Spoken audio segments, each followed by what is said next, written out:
Hi, welcome back to Finance Genics, where we have your financial success in mind. In this video, I'm going to show you the 6 most important financial goals that you should achieve before you reach 30 years old. So before we go on, don't forget to like, subscribe, and share to help spread the word. Click that bell icon for notifications too. Who knows, this might be just the right time for you or someone you know to watch this. You're probably watching this because, like me, you want to get your finances in order and achieve some big goals. Well, you're in luck because in this video, I'm going to show you the 6 most important financial goals that you should achieve before you reach 30 years old. If you can accomplish these, then congratulations! You'll be well on your way to a secure financial future. But if you don't do anything about it now, then it's only going to get harder as time goes on. So let's get started. I made this video because I am 34 years old and I have had time to reflect on my own life. In this video, I want to share some financial points that I think are important for anyone getting close to their 30s. Number 1, you don't have to stay with your parents forever. You can be independent at any age. In fact, I don't think anyone in their 30s or older should be living with their parents if they can't help it. I'm not referring to taking care of a widowed mother or an ill parent that you must look after. I am talking about when you choose to live with and rely on your parents against your will or where you can afford to do otherwise. So by the time you're 30, you should be completely independent of your parents. There are many reasons for this, but the biggest one is that the parents end up supporting a lifestyle that the child may or may not be able to afford. For example, let's say that Dave is a 28-year-old who still lives with his parents. He makes $50,000 a year after taxes.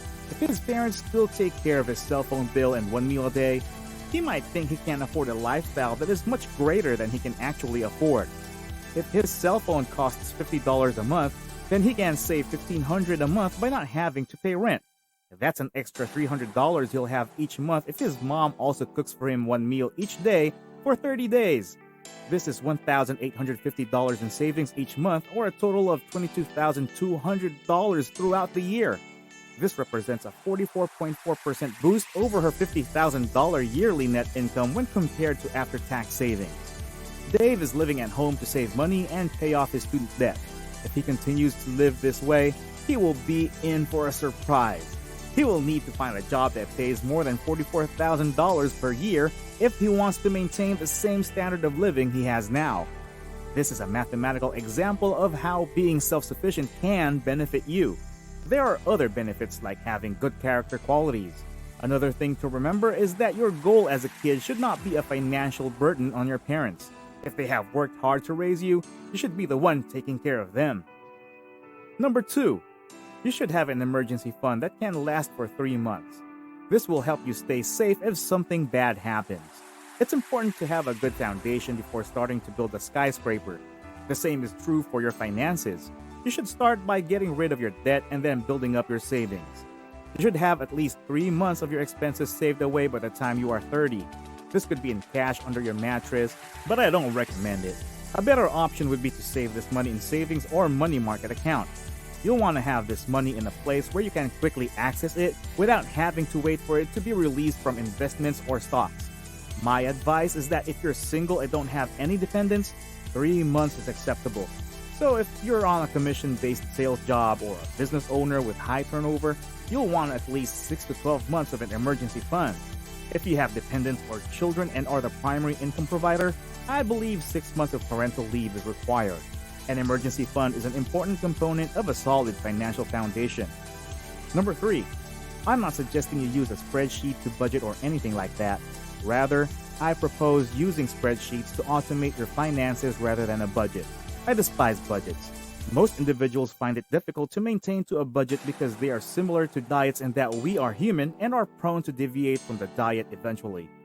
All of my friends who are trying to lose weight are always on the latest diet fads like keto or Atkins, but they're still not losing weight. I don't mind if they're fat, but they need to be honest with themselves and realize that losing weight is simple. It's just a matter of eating fewer calories. If you want to lose weight, you need to be in a caloric deficit. This means that you will eat fewer calories than you burn each day. One way to do this without having to track every penny is to understand your monthly net income and average monthly expenses. After you figure out how much money you make each month and how much money you spend each month, put the difference into different categories. This will help you understand how much money you have each month. So, my wife and I have divided up our savings into these categories and programmed them to pay us first with an investment bucket, a savings bucket, an emergency bucket, a travel bucket, a vehicle bucket, and a home bucket. These buckets are self-explanatory in terms of what they're for and are simple to understand. If we don't have enough cash in the travel bucket, we may either delay a vacation or make adjustments based on what's available. It depends on how much money is in the bucket at a time. So by the time you're 30, you should totally automate your finances so that you pay yourself first. This is how I set up my finances so that I may pay myself first into various categories. And this will show you what you can truly afford. If you're still hanging around, then that means we're doing you some service in terms of your financing. Make sure to stick to the end to know more useful tips. Remember to like, subscribe, and share. Your comments are also more than welcome. Moving on. Number 4, try getting a mortgage right now to pay off your credit card bills and consumer debts. If you have credit card debt in your 30s, you're doing something wrong. There are only 3 reasons why you should have credit card debt in your 30s. One reason could be that you went to the college road and accumulated a significant amount of credit card debt while studying. You're already aware of this one if you don't have enough money or don't have an emergency fund. So you're basically living paycheck to paycheck, relying on a credit card as a crutch to get by. This is also somewhat understandable. Simply put, you just need a higher income. Alternatively, you could be a typical consumer. You're the guy in the photo who is being led to slaughter. You are a normal shopper. You lack discipline when it comes to your money, but you can't control yourself because Amazon Prime and TJ Maxx make you feel so wonderful. It's definitely one of my favorite parts of the internet. I really enjoy clicking that buy it now button. It's a snap. When you're doing it, you know exactly what you're doing.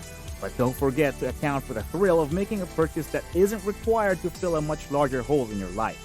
It's time to reconsider step 3 and establish how much money is coming in versus going out. If you discover that you spend more categories than you bring in, congratulations. You'll be a debt slave for the rest of your life. I'm not opposed to credit cards in general. In reality, I believe credit cards are fantastic if you have the discipline to utilize them. 45% of Americans do not have a credit card debt and pay off their credit cards on time every month, resulting in 0% interest charges. Choose to have a credit card and be in the 45% rather than the 55%. Number 5. One of the most important numbers is your Social Security number. It's especially important if you live in the United States. But before that, let's learn about today's sponsor, Policy Genius. If something happens to you, life insurance can help your loved ones pay for things like rent, mortgage payments, loans, education costs, and everyday expenses. You may not be able to provide for your family with just the life insurance coverage from your job. Most people actually need 10 times more life insurance coverage than they have through their job. Policy Genius is a website that can help you find and buy the insurance you need. Getting started is easy. You can click the link in the description or go to policygenius.com/whiteboardfinance and answer a few questions about yourself. Their proprietary technology makes it easy for you to save money. You can compare life insurance quotes from different companies in minutes. You can find the best price and coverage for you. You could save 50% or more on your life insurance policy by using Policy Genius. Policy Genius will help you understand your options and make sure you get the right policy. They work for you, not the insurance companies, so you can trust them and give unbiased advice. They will help you every step of the way when shopping and buying a policy.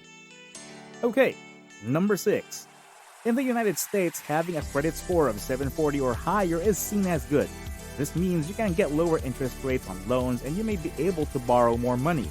It is important to have a good credit score because it can save you money in the long run. If someone wants to buy a $300,000 house and they have 20% down, their credit score matters.